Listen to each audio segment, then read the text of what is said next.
नमस्कार दोस्तों, national India news देख रहे हैं आप और मैं सुशील कुमार। इस वक्त हम हरियाणा में मौजूद हैं और हरियाणा की जो है ये जिस विधानसभा में हम मौजूद हैं ये झज्जर विधानसभा है। तो चुनावी माहौल काफी जबरदस्त हो चला है।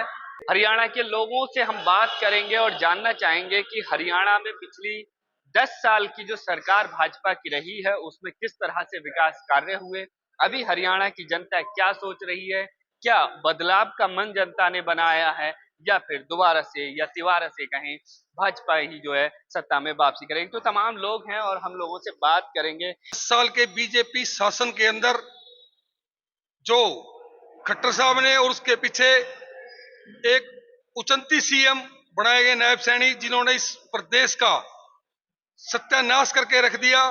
भ्रष्टाचार की सीमा नहीं रही। और दूसरा, सभी के सभी आम मतदाता से लेकर आम पब्लिक तक लाइन में खड़ी कर दी और उनको दुखी किया, परेशान किया।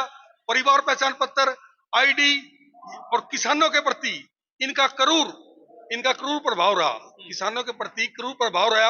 1.5 साल तक किसान आंदोलन चला, फैसला वापस लिया और हमारे 750 किसान जो कि शहीद हो गए थे, उनके ऊपर एक भी व्यक्ति बीजेपी सरकार का आंसू बहाने वाला नहीं गया, जिससे प्रदेश के अंदर एक बदलाव की लहर चली। किसानों का मुद्दा एक बड़ा मुद्दा है। किसानों के साथ साथ में उन महिलाओं का जो हमारी खिलाड़ी थी, जो ओलंपिक की हमारी खिलाड़ी थी, जो मेडल लेकर आई थी, उन बेटियों को सड़क पे घसीटा गया, उनको डंडे मारे गए। आज उनके नाम के ये तालियां बजाते हैं, उनको अपनी बेटियां बताते हैं। ये हरियाणा प्रदेश के अंदर एक बदलाव की लहर चल रही है और बीजेपी को कांग्रेस पार्टी चौधरी भूपेंद्र सिंह हुड्डा के नेतृत्व में उखाड़ फेंकेंगे। और हमारी प्रत्याशी गीता बुक्कल, जिन्होंने लगातार 10 साल विपक्ष में रहते हुए इस प्रदेश की और इस हल्के की आवाज उठाई, विधानसभा में बहुत चिक्की चिल्लाई, काम भी करवाए काफी, लेकिन उनकी नहीं सुनी गई। और इसमें खट्टर साहब ने इस हल्के के लिए जो विनाश का काम किया है, उसको 5 अक्टूबर को जो तारीख आ रही है, उसमें इसका परिणाम भुगतना पड़ेगा। लेकिन भाजपा के लोग और प्रचार आप देख रहे हैं, कह रहे हैं कि तीसरी बार भाजपा सरकार।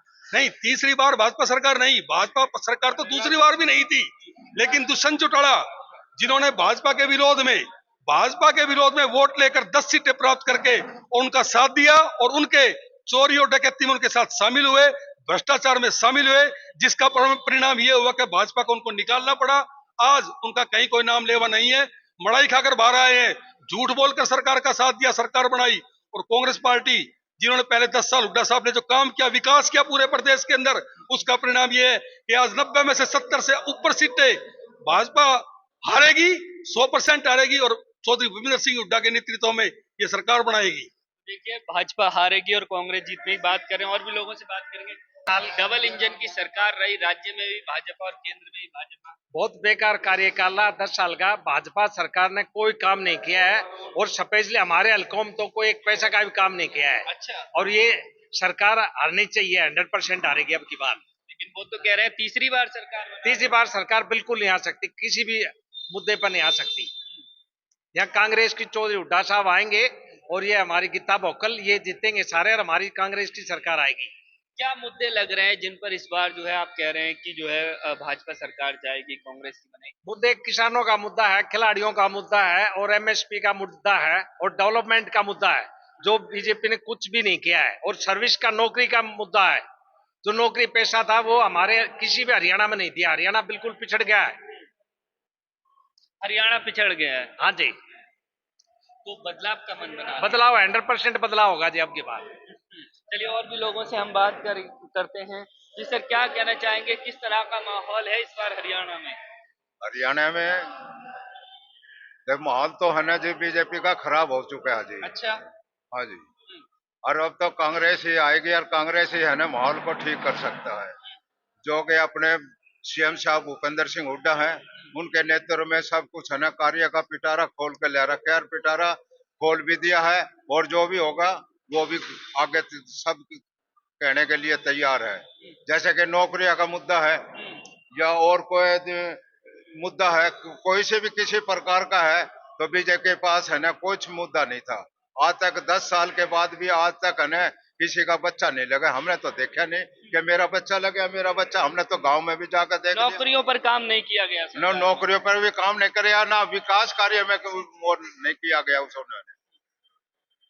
और ये तो पार्टी है ना, कांग्रेस के बारे में भाजपा के लोग कहते हैं 70 सालों में कुछ नहीं हुआ है, मोदी जी आए हैं तब देश का विकास हुआ। देखिए, सन 1952 में पहले चुनाव जवाहरलाल नेहरू जी प्रधानमंत्री बने थे और अब ये प्रधानमंत्री नरेंद्र मोदी जी चल रहे हैं। 70 साल का जो हिसाब ये मांगते हैं, 70 साल में इस देश के अंदर सुई नहीं बनती थी। जहां तक हवाई जहाज उड़ा, कंप्यूटर की लहर रही, सारे एम्स बने, सारी मेडिकल व्यवस्था करी। 70 साल में जो काम किया, 10 साल में उस काम को इन्होंने बिल्कुल पिछाड़ दिया। कोई ऐसा काम नहीं करके दिखाया, सिर्फ विदेशों में घूमने के अलावा कोई काम नहीं किया। मैं आपको एक बात बताता हूं, अभी हमारा घोषणा पत्र जारी हो जाएगा। 7 हमारी गारंटी है, हमारी 7 गारंटी है। सबसे पहली गारंटी हमारी 6,000 बुढ़ापा पेंशन होगी। जो महिलाएं 60 साल से नीचे, उनको 2,000 उनके खाते में जाएंगे। नंबर 2, 100 गज के प्लाट पर मकान बनाकर चौधरी भूपेंद्र सिंह हुड्डा आने वाली सरकार में देंगे। दूसरा बात, 2 लाख नौकरियां, जो नौकरियां खाली पड़ी हैं, 2 लाख नौकरियों की गारंटी है। सारी 2 लाख की नौकरियां भरेंगे पक्की। और जो एसकेआरएन के अधीन लगे थे कच्चे कर्मचारी, उनको समायोजित किया जाएगा। सबसे 25 लाख का बीमा, 25 लाख का फ्री इलाज है। कोई दिक्कत इस बात के अंदर हमारे। सर, सवाल ये है, चुनाव में घोषणाएं तो की जाती हैं, मैनिफेस्टो तो जारी किए जाते हैं, लेकिन क्या वो पूरे होते हैं, इस बात की गारंटी? मैनिफेस्टो जो बनाए जाते हैं बड़े सोच समझ के। गीता भुक्कल जी चेयरपर्सन थी इसकी घोषणा पत्र की, उन्होंने 24 उसका नाम था न्याय के लिए, उन्होंने इकट्ठा किया।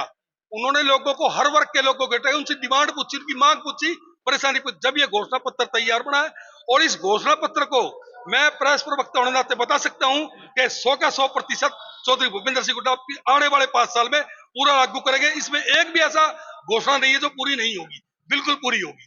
अच्छा, हरियाणा के चुनाव की जो चर्चा हो रही है, उसमें कांग्रेस की तरफ से एक और नाम की बेहद चर्चा हो रही है, कुमारी सैलजा के बारे में। और कुछ लोग ये कह रहे हैं कि अगर कांग्रेस उन्हें नहीं मनाती है तो कांग्रेस को नुकसान उठाना पड़ेगा। देखिए, प्रचार से दूर नहीं है। कुमारी सैलजा जी चौधरी दलबीर सिंह जी की बेटी है, मेंबर पार्लियामेंट रहे हैं। मेरा 42 साल का इतिहास है कांग्रेस का। मैं एक बात बता दूं, सैलजा हमारी बहुत ही सीनियर, बहुत ही वरिष्ठ नेता है। उनके बारे में लगातार 3 दिन से मीडिया पे अनगढ़ बातें हो रही, उनकी बेइज्जती कर दी, उनका अपमान कर दिया, दलित बेटी है, ये बेटी है। उन्होंने अपना घोषणा पत्र भूल के, अपने काम भूल के 3 दिन से लगातार मीडिया पर चलते रहे। लेकिन कल हमारी सीनियर नेता कुमारी सैलजा जी ने अपना वक्तव्य दिया और ये कहा कि मैं तिरंगे, मेरे पापा तिरंगे में गए थे, मैं जब तक जिंदा हूं इस कांग्रेस पार्टी में रहूंगी, इसके साथ काम करूंगी, पार्टी का जो फैसला उसके साथ रहूंगी और तिरंगे में लिपट कर ही जाऊंगी। भाजपा के लोग निमंत्रण दे रहे हैं कि आप हमारे साथ आ जाइए।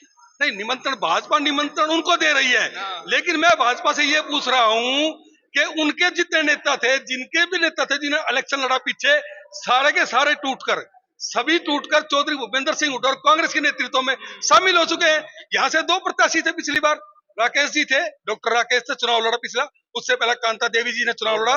दोनों ही प्रत्याशी आज हमारी पार्टी में शामिल हुए हैं। उनका मान सम्मान है, उनको पूरा मान सम्मान है। वो अपने नेता ही नहीं संभाल पा रहे। पूरे हरियाणा में उनके बागियों की भगदड़ मची हुई है। रोज 1,000 से 1,500 भाजपा नेता, कार्यकर्ता रोजाना कांग्रेस को समर्थन देकर चौधरी भूपेंद्र सिंह हुड्डा के हाथ से पटका पहनकर पार्टी में शामिल है, क्योंकि इस पार्टी में मान सम्मान है, इज्जत है, वर्कर का ध्यान रखा जाता है।